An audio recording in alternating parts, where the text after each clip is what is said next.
तो अब हम पढ़ेंगे पेज नंबर 2। ठीक है, ध्यान से सुनना है, बहुत अच्छे से सुनना है और हर वीडियो को 2 बार देखना है। अब हमारा आ गया है 5वां क्वेश्चन। कंप्यूटर की 5वीं पीढ़ी की विशेषता बतानी है। ये सारी विशेषताएं कंप्यूटर की 5वीं पीढ़ी की जो आप देख पा रहे हो नीचे। ठीक है, ये सारी अब इसको हम पढ़ेंगे।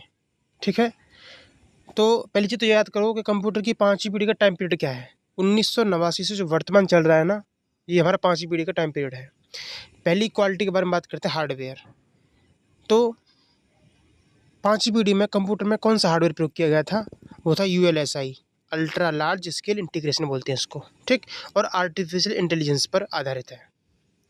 5वीं पीढ़ी के कंप्यूटर AI पर आधारित हैं और ULSI पर आधारित है। ये हार्डवेयर दोनों इसमें यूज़ किए गए थे। 5वीं पीढ़ी में जो भाषा प्रयोग की गई थी, प्रोग्रामिंग भाषा, वो कौन सी थी भाई? वो थी AI वाली भाषा, रोबोटिक्स वाली भाषा, ठीक, और वॉइस रिकॉग्निशन जैसी भाषाएं प्रयोग की गई थी, मतलब प्रयोग होती है मतलब। नेक्स्ट है 5वीं पीढ़ी में मेमोरी कार्ड। मेमोरी कौन सी प्रयोग की गई है भाई? मेमोरी 5वीं पीढ़ी में मेमोरी है SSD, सॉलिड स्टेट ड्राइव जिसे बोलते हैं SSD, ऑप्टिकल डिस्क और क्लाउड स्टोरेज। तीनों का नाम याद रखना है। 5वीं पीढ़ी में ही मेमोरी कौन सी प्रयोग की जा रही हैं? क्लाउड स्टोरेज का प्रयोग किया जा रहा है, ऑप्टिकल डिस्क का प्रयोग किया जा रहा है और सॉलिड स्टेट ड्राइव का SSD का प्रयोग किया जा रहा है। अगला इसमें पॉइंट है ऑपरेटिंग सिस्टम। 5वीं पीढ़ी कंप्यूटर में ऑपरेटिंग सिस्टम कौन सा था? लिस्प, LISP और प्रोलॉग। ठीक है, तो लिस्प और प्रोलॉग जैसे AI आधारित ऑपरेटिंग सिस्टम का प्रयोग होता है 5वीं पीढ़ी में। 5वीं पीढ़ी कंप्यूटर में कौन सा ऑपरेटिंग सिस्टम प्रयोग होता है? लिस्प और प्रोलॉग जैसे AI आधारित ऑपरेटिंग सिस्टम का। 5वीं पीढ़ी कंप्यूटर में गति को नापते हैं फेम्टो सेकंड में। फेम्टो सेकंड में। अब 5वीं पीढ़ी कंप्यूटर के जो एग्जाम्पल कौन से हैं? IBM वाटसन 5वीं पीढ़ी कंप्यूटर है। गूगल असिस्टेंट, ठीक है, सीरी, रोबोट, PC पर्सनल कंप्यूटर, ठीक, टैबलेट और परम सुपर कंप्यूटर, परम 8000, ये सब क्या है? ये 5वीं पीढ़ी के कंप्यूटर हैं। कौन से? IBM वाटसन, गूगल असिस्टेंट, सीरी, रोबोट्स, PC, टैबलेट, परम 8000, सारे के सारे 5वीं पीढ़ी के कंप्यूटर हैं। अब हमारा अगला टॉपिक इसमें आ गया है कंप्यूटर मेमोरी। ठीक है, अब पहला क्वेश्चन इसमें है कंप्यूटर मेमोरी के मुख्य प्रकार बताइए। तो याद रखना आंसर इसका, कंप्यूटर मेमोरी के मुख्य रूप से 2 प्रकार होते हैं। कितने? 2। ठीक है, कौन से हैं आप आगे देख सकते हैं। प्राइमरी मेमोरी और जिसे हम इंटरनल मेमोरी भी कहते हैं।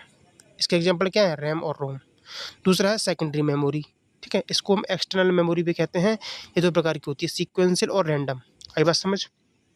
अब सीक्वेंस समझ में आ रहा होगा ना? ये सीक्वेंस है। मेमोरी 2 प्रकार की होती है, एक प्राइमरी और एक सेकेंडरी। प्राइमरी मेमोरी को इंटरनल मेमोरी कहती है, ये 2 प्रकार की होती है, रैम और रोम। ठीक, और सेकेंडरी मेमोरी को हम कहते हैं बाहरी मेमोरी, एक्सटर्नल मेमोरी। ये 2 प्रकार की होती है, सीक्वेंशियल और रैंडम। सीक्वेंशियल को क्रमिक बोलते हैं, रैंडम को यादृच्छिक। ठीक, अब हम पढ़ेंगे प्राइमरी के बारे में पहले। ठीक है, वो है रैम और रोम के बारे में। रैम और रोम के प्रकार क्या हैं? तो देखो, रैम के प्रकार 2 होते हैं, एक एस रैम और एक डी रैम। रैम का फुल फॉर्म क्या है? Random access memory. 2 प्रकार की होती है, रैम, एस रैम और डी रैम। ऐसे ही रोम के बारे में पढ़ेंगे, रीड ओनली मेमोरी के बारे में। ये 3 प्रकार की होती है, रोम, पी रोम, EP रोम और EEP रोम। ठीक है, ओके। अब हम सेकेंडरी मेमोरी के बारे में आ जाते हैं। अब प्राइमरी वाला काम खत्म, प्राइमरी मेमोरी खत्म हो गई। अब यहाँ से सेकेंडरी मेमोरी के बारे में पढ़ेंगे, मतलब सीक्वेंशियल। भाई हमने क्या बताया अभी? सेकेंडरी मेमोरी 2 प्रकार की होती है, एक सीक्वेंशियल और एक रैंडम मेमोरी। ठीक, ये 2 उदाहरण होते हैं। अब सीक्वेंशियल और रैंडम मेमोरी के उदाहरण क्या है, ये कहना चाह रहा है। अब पहले देखते हैं सीक्वेंशियल मेमोरी। देखो, सीक्वेंशियल मेमोरी में डेटा को क्रम से एक्सेस किया जाता है एक सीक्वेंस में। ठीक है, अब इसके एग्जांपल क्या हो जाएंगे? मैग्नेटिक टेप और ग्रामोफोन, ये सीक्वेंशियल मेमोरी के एग्जांपल है। अगला है रैंडम मेमोरी। रैंडम मेमोरी में क्या होता है? डेटा को सीधे डायरेक्ट एक्सेस किया जाता है। ठीक है, इसके प्रकार कौन से हो जाएंगे? अब याद रखना, रैंडम मेमोरी 3 प्रकार की होती है, मैग्नेटिक डिस्क, ऑप्टिकल डिस्क और फ्लैश मेमोरी। ठीक है, और मैग्नेटिक डिस्क में कौन से एग्जांपल आते हैं? हार्ड डिस्क और फ्लॉपी डिस्क। ऑप्टिकल डिस्क में कौन से आते हैं? CD और DVD। और फ्लैश मेमोरी में पेन ड्राइव और मेमोरी कार्ड। आई बात समझ? फिर से रिपीट कर दे रहा हूँ यहाँ से मैंने कहा सेकेंडरी मेमोरी में कौन सी आती हैं? सीक्वेंशियल और रैंडम। ठीक, इसके उदाहरण क्या होंगे? आंसर देखो, सीक्वेंशियल मेमोरी में डेटा को क्रम से एक सीक्वेंस में एक्सेस किया जाता है। और सीक्वेंशियल मेमोरी कितने प्रकार की होती है? 2 प्रकार की, एक मैग्नेटिक टेप और ग्रामोफोन। ठीक है, अगला हमारा था रैंडम मेमोरी। तो रैंडम मेमोरी में क्या होता है? डेटा को सीधे एक्सेस किया जाता है डायरेक्ट। इसके कौन से प्रकार हो जाएंगे? 3 प्रकार है इसके। एक magnetic tape, sorry magnetic disk, optical disk और फ्लैश मेमोरी। अब यहाँ पर इसके अंदर ही पढ़ते हैं हम। मैग्नेटिक डिस्क जो होता है इसके एग्जाम्पल हो जाएंगे हार्ड डिस्क और फ्लॉपी डिस्क। ऑप्टिकल डिस्क के एग्जाम्पल हो जाएंगे सीडी, डीवीडी। और फ्लैश मेमोरी के पेन ड्राइव और मेमोरी कार्ड। ठीक है, अब हम पढ़ेंगे नेक्स्ट टॉपिक अपना OSI मॉडल। यहाँ से हमारा OSI मॉडल का पूरा नाम क्या है और इसके कितने लेयर होती हैं, ये क्वेश्चन है। देख लेते हैं इसको। यहाँ पे देखो, OSI मॉडल का पूरा नाम होता है ओपन सिस्टम इंटरकनेक्शन मॉडल। ठीक है, ओपन सिस्टम इंटरकनेक्शन OSI का फुल फॉर्म हो गया। इसमें 7 लेयर होती हैं। कौन सी होती हैं? पहले होती है फिजिकल लेयर, फिर data link layer, network layer, transport layer, session और प्रेजेंटेशन और एप्लीकेशन लेयर। 7 लोग क्रम याद कर लेना, पूछ लेता है क्रम में लगाने में।